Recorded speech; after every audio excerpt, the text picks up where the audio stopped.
وثناء لله والصلاة والسلام على رسول الله صلى الله عليه وسلم.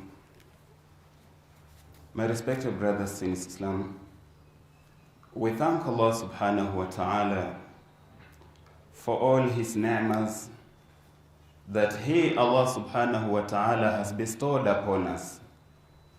The big ni'mas, meaning the major ones, and even the minor ones. And brothers and sisters, if you were to count the ni'mas of Allah subhanahu wa ta'ala, you will not be in a position to count them all, because they are numerous in number, many in number, the one that you know and the ones that you don't know. Brothers in Islam, our topic today will be on talking about Islam is the solution. And this topic, we will tackle it in a thesis way, like a small research, so that we might understand more and gain more points, and of course reflect where we did not reflect, so that maybe we leave this place the way, not the way that we entered the place, leaving it meaning with more knowledge, or we've gained something at least. And as a thesis goes, it always have the problem. Without the problem, you are not doing anything. Then in the problem, there is the ideal situation and how things are on the ground. And of course, after checking that, you go to the gap and now come with the solution to handle your paper well. I will start with the ideal situation when Islam was in control.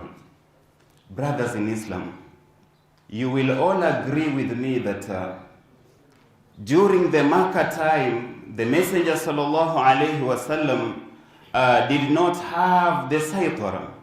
He will not do much because he was under the control of the mushrikeen.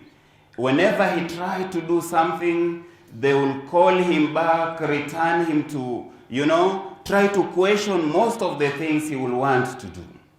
So after the Messenger sallallahu alaihi wasallam migrated from Makkah to Medina, now he established the Islamic State, and things started moving the way Islam wants, and the way, the Sharia of Islam wants them to move. And of course, in the area of social, nahiyatul ijtima'iyya,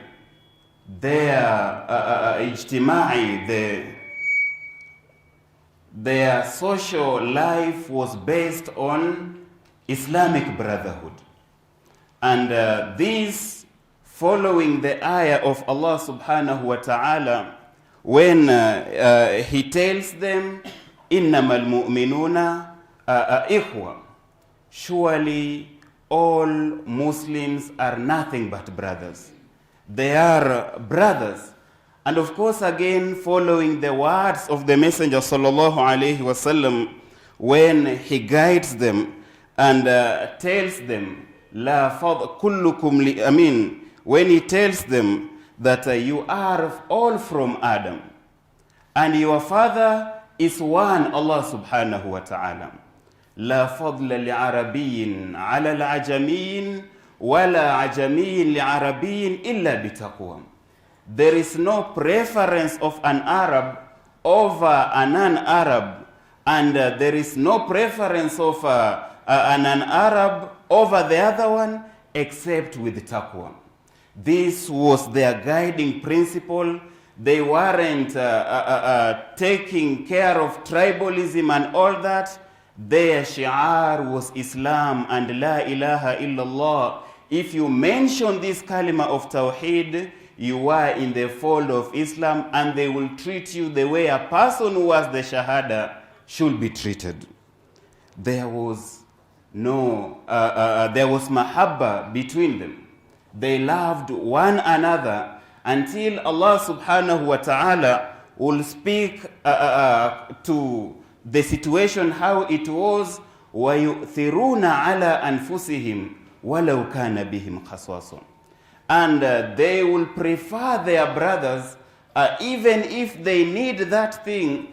My brother will come first, even if I need it more. You know, they preferred one another over themselves in any issue. Mahabbatul Imaniya wal Islamiyya was evident all over their lives during that time. And a problem of one person, a problem of one of them, was considered a social problem. Everybody will stop and take care of one Muslim's problem as if it was his own problem. And working by the kalima of the Messenger sallallahu alayhi wa sallam, مَثَلُ الْمُؤْمِنِينَ فِي تَوَادِّهِمْ وَتَرَاحُمِهِمْ وَتَعَاطُفِهِمْ كَمَثَلِ الْجَسَدِ الْوَاحِدِ. The same way of the believers, mu'min and Muslims, in the way they love one another, in the way they prefer one another, and in the way they have mercy over one another, is like one same body. When one part of the body ails with pain, the whole parts of body assemble and aids it in. Don't sleep at night, not because it is the one who is ailing, but one part of the body, the other parts also don't sleep because of this one part that is not okay.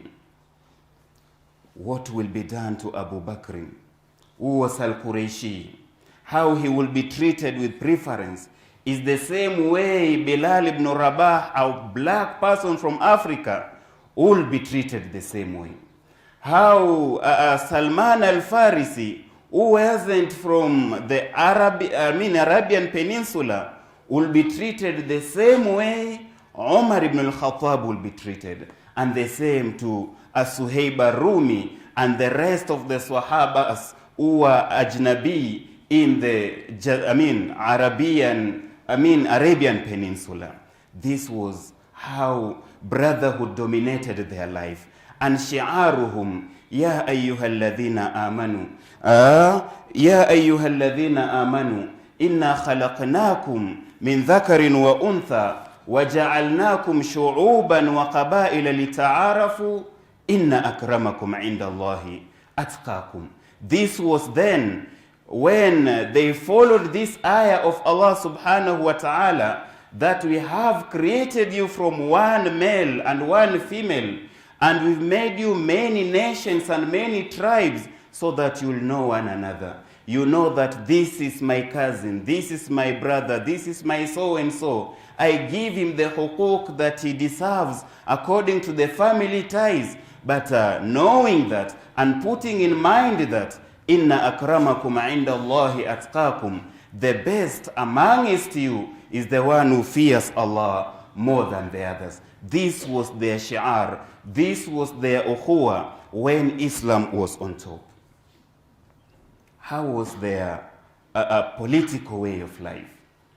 Their political way of life was based on adala, justice.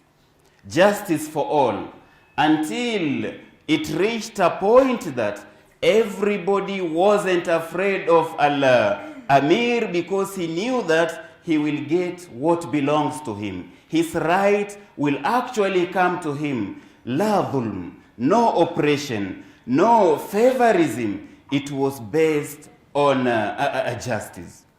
Until they said, one of the Umara, that was Umar ibn al-Khattab, gave him some work as Amir, and it said it's Sham. His son did something to one of the weak subjects of his Imara. And after doing this, he told him, what will you do? Where will you take me? My father is the Amir. My father is so-and-so. The way things happen in our life nowadays. My father is so-and-so. What will you do to me? This guy went to Medina and reported this very person to Umar ibn al-Khattab. Umar brought them and told him to revenge, and actually said the words which are still alive in our ears. Mata sta'abattumul qawma wa qad waladatuhum ummahatuhum ahrara. When did you make people to be slaves? When did you enslave people? When their mothers gave birth to them, when they were free. They are free slaves of Allah subhanahu wa ta'ala. This was the adala that was seen during that time. Positions were given according who will do it more, who is so qualified than the rest, until certain positions that some people will think that I will get it more than the others, not because of qualification, maybe because I know somebody, I'm the one who maybe has discovered it. The messenger will give it, and the nidam of Islam will give it to somebody who can do it better than the rest, the qualified one. And the amthal, the examples are many. You have the example of Adhan.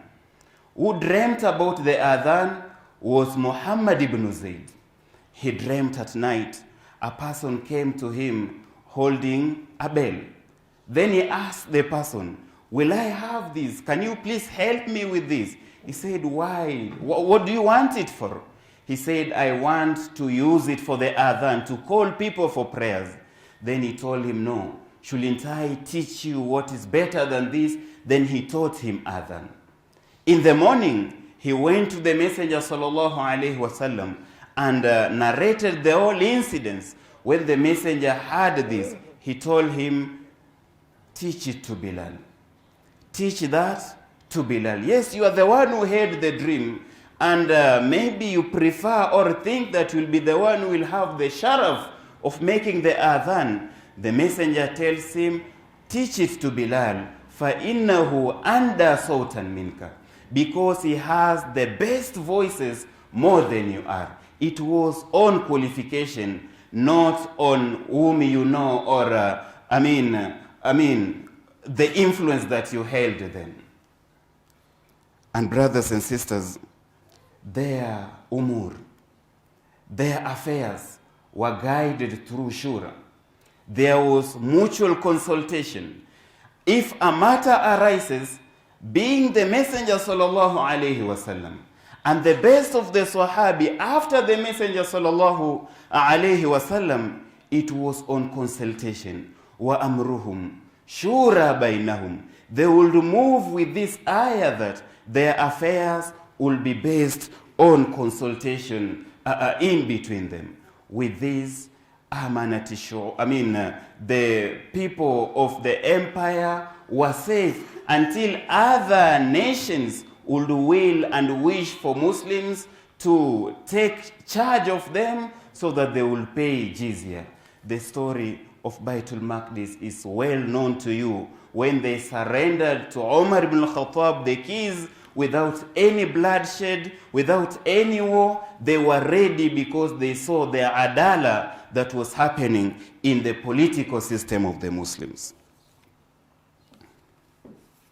When you come to the Nahiyatul Iqtisadiyya, the economical wing, when Islam was in charge, their businesses, there was nothing like riba. They considered it the way many ayahs of Allah call it, is like fighting a battle with Allah subhanahu wa ta'ala. And this riba is what is ailing many economies. There was no hubn. There was no hoarding of goods, holding them so that to cause artificial shortage, so that you shoot the prices and benefits, take advantage of the weak people in the nation. There was no that. The institution of zakah played its role well without any discrimination until it reached a part or a time, they say, during the time of Omar bin Abdul Aziz. During this time, zakah, a person will take his zakah, try to find a person who will receive it. You know, trying to find somebody who will take it from him. Now the miskin are finding us, trying to, where are these guys so that they'll give us their zakah. But during that time, it was vice versa. The rich would walk to find somebody to give his zakah. And when he's thinking that I've found somebody who will relieve me from this, he asks one, I have my zakah. For days I'm trying to find somebody to give. Are you actually one of the people mentioned in the ayah, the 8 categories? The person will look at him and tell him, how much do you have? He will, for example, say, I have 1 million, I want to give it for zakah. The same person will tell him, I, in my pocket, have 3 million. I've been searching for a person to give him zakah and I have not found. Distribution of wealth was according to Islamic ethics and things moved well. Until it reached a part or a time, during the time of Umar bin al-Khattab, he would walk in the street of Medina and he found a Jew trying to beg. He's begging in the street of Medina. This is a Jew, not a Muslim. Then he will ask him, why? Why are you doing this? The Jew will answer that, I'm doing this because of my condition. I'm old, can't you see? And I don't have energy to work, nor do I have any savings for myself. Omar will tell him, أخذنا منك لما كنت شابا. We took from you when you were young and a youngster, very energetic. And now that you are old, we have denied you. Then he tells him, from today henceforth, come to Baitul Mal, you will take the ratio the way the weak amongst the Muslims take their ratio. This is a Yahudi. I'm not telling you about the Muslims. If this is the situation with the Yahudi, how would the Muslim be treated in such in such a system? This was their way. This was their way when Islam was under control. When things moved according to how Islam wants them, this was the way things moved. And with this, peace prevailed. Peace prevailed, and when peace is, a lot of development were there. There were a lot of inventions. The ulum that we read now, with their tasnifat and with their types, all of them were done during that time because there was a peace, there was adala, there was everything for everybody, no preference of others because maybe they knew so and so, or maybe because they were from this tribe or this part of the family. That was the time when Islam was at its peak. Look at things now, how they are in our society. And you know where you come from, maybe more than I know. How is the economy when it comes to the Muslims as a society? Is it still booming? Is it still at the top?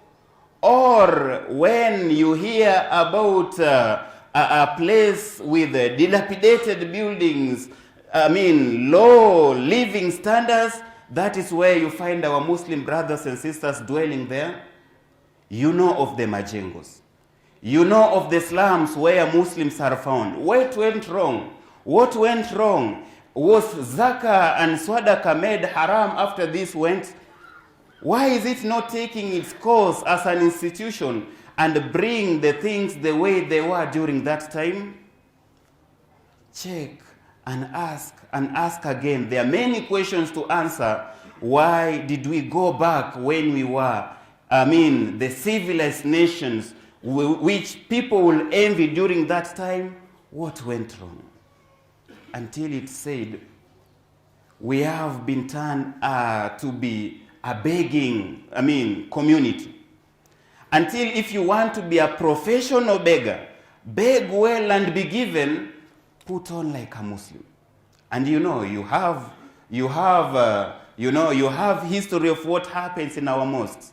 Even non-Muslims, if they want to beg more and be given, they'll come maybe on Friday or after Salah with hijab and pretend like it has become like to be in need, you have to put on as a Muslim. And during that time, to be respected more, you have to put on a certain way as a Muslims. What went wrong in our economic way of life? Come to political. Is our political system safe? Are our Muslim politicians representing us the way they should be?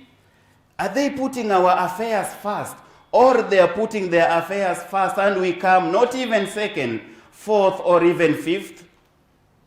When they want us to take them there, they'll come to our mosques and where we are, our midst, telling us how and many developments they will do to us. After they get that, you are blocked either in the phone or the car which was clear is tinted, and the gate which had only one dog, 3 or 4 are added, and he has a big security that you can't even reach him. What happened? What happened to our system? Come now to our social way. Is the brotherhood we said before still there? Are we still talking and walking as brothers?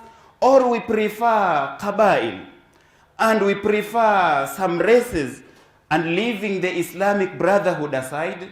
And the messenger told us, Da'uha, leave this tribalism alone, because it stinks, it smells. Come to Islam the way it is and follow it. Innamal mu'minuna ikhwa, the way we said before, Muslims are truly brothers. This is the problem that we have. And now we ask ourselves, is there any solution that can take us out of this? Yes, we say yes. There are many solutions, but because of time, we'll just mention but a few. One of them is for every one of us to come back to the real Islam, the one that was revealed to the Messenger, sallallahu alaihi wasallam.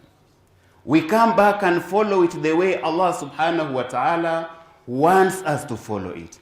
The Islam that was bright then was a solution for their dunya, and as it was a solution for their akhirah. This is the real Islam that Muhammad sallallahu alaihi wasallam came with. A solution for dunya and a solution for akhirah. And we all read sometimes this dua. رَبَّنَا آتِنَا فِي الدُّنْيَا حَسَنًا وَفِي الْآخِرَةِ حَسَنًا وَقِنَا عَذَابَ النَّارِ. Oh Allah, give us what is best and suitable for us in this dunya, as you give us what is best for us for akhirah, and save us from عَذَابَ النَّارِ. Some of us understand this Islam as a solution for akhirah alone, not for dunya, which is not a good understanding. It should be a solution for dunya and akhirah. There is no a bad thing about you having wealth. With the wealth, you can do a lot of things. Zakah needs wealth.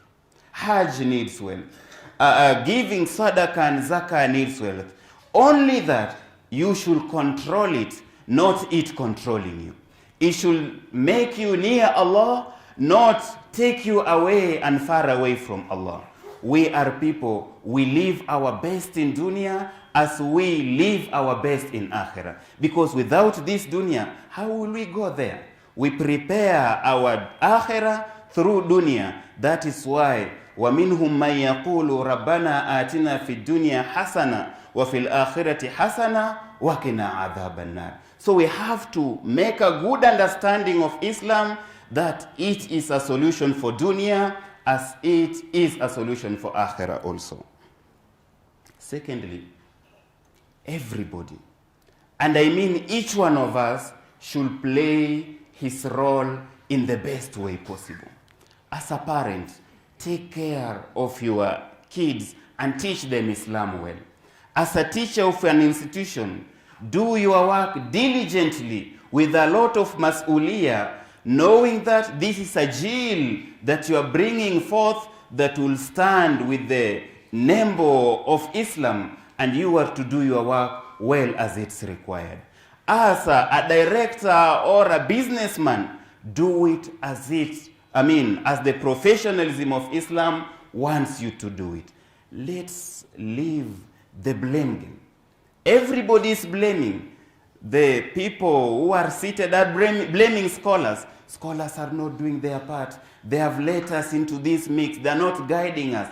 The scholars also are blaming and saying, we have been talking since then. Nobody is following. Parents, watoto siku hizi sijui imekuwa vipi. Everybody is blaming. Then who is to be blamed? The person you are blaming is also blaming you. Let everybody take responsibility and do his part diligently the way Islam wants him to play it. It's his part. And if everybody and every one of us leaves his part and neglects it, we will still be in the same situation that we are in. Just like one of the kings once wanted to show how taking responsibility is good. He told his people that today or tomorrow, I want this tank or jar to be filled with honey. I don't want from each one of you to bring more. Every one of you, I want only a cup of honey. A cup, just one cup. We are around 5,000 or so. We will fill this jar if everybody brings a cup. One of them said to himself, excuse me, we are 5,000. If everybody brings honey and one person brings water, nobody will recognize and realize this. Of course, the more honey that will be there won't be, disturbed or won't be known. This water won't be known in the jar. Not knowing that every one of them had the same idea. In the evening when the king checked the jar, he saw it was full of water. Because everybody was like, so-and-so will bring honey, let me bring water. So-and-so will bring honey, let me bring water. And they all brought water. That is how we are now. Everybody's waiting for so-and-so to do and neglecting their part, and the situation becomes heavier, and we are not returning to the izzah that we were, except that everybody should do his part. Brothers and sisters, because of time, I beg to stop here. We will continue maybe next time when we have a chance.